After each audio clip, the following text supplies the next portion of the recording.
So I saw a video a couple of months ago now, and it's been stuck in my head for ages, and the person in that video was talking quite passionately about how riding all year round, riding through winter won't make you a better rider, and I tend to disagree with that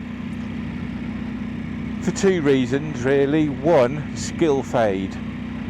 If you look at statistics, they will show you that most motorcycle accidents will occur early in the season, April-May time. Number two, we'll discuss that after I've just got some fuel. So if you can ride your bike when the conditions are at their worst, i.e., you know, in the winter it's greasy, it's wet, there's wet leaves everywhere, puddles, etc.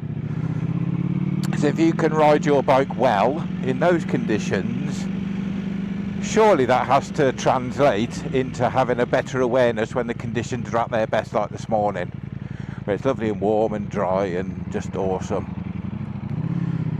For example, there is a reason that most world-class racers, road racers, do dirt track and speedway to hone their skills, because they know that if you can handle your bike when the conditions are at their worst, it means that when they are at their best you're going to be a better rider. So that's just my thoughts, that's my 2 pennies worth on it.